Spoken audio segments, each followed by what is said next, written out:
ವಿಜಯ್ ನಾಯಕತ್ವದ ಭೀಮಾ ಈ ಸಿನಿಮಾ ಮುಖ್ಯವಾಗಿ ಯುವಜನತೆಯ ಭವಿಷ್ಯದ ದೃಷ್ಟಿಯಿಂದ ಮಾಡಿರ್ತಕ್ಕಂಥ ಸಿನಿಮಾ. ಇವತ್ತು ಬಹಳಷ್ಟು ಜನ ಯುವಕರು ಯುವತಿಯರು ಮಾದಕ ವಸ್ತು ಅವಳಿಗೆ ಬಲಿಯಾಗಿ ತಮ್ಮ ಭವಿಷ್ಯವನ್ನು ಹಾಳು ಮಾಡ್ಕೊಳ್ತಕ್ಕಂಥ ಅನೇಕ ಸನ್ನಿವೇಶಗಳನ್ನು ನಾವು ನೋಡ್ತಾ ಇದ್ದೀವಿ.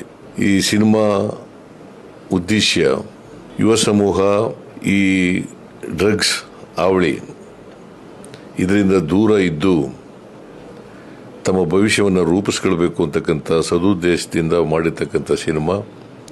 ಅದು ಸಫಲ ಆದರೆ ಸಿನಿಮಾ ಮಾಡೋದಕ್ಕೆ ಸಾರ್ಥಕ ಆಗ್ತದೆ ಅಂತೇಳಿ ನನಗನ್ಸುತ್ತೆ. ದುನಿಯಾ ವಿಜಯ್ ಅವರು ಇಂಥ ಒಂದು ಸಿನಿಮಾ ಮಾಡಿರ್ತಕ್ಕಂಥದ್ದು ಭಾಳ ಒಳ್ಳೆಯದು. ಸಮಾಜದ ದೃಷ್ಟಿಯಿಂದ, ಯುವ ಸಮೂಹದ ದೃಷ್ಟಿಯಿಂದ ಇದು ಯಶಸ್ವಿಯಾಗಲಿ ಅಂತೇಳಿ ನಾನು ಪ್ರಾರ್ಥಿಸ್ತೇನೆ. Thank you so much. Thank you.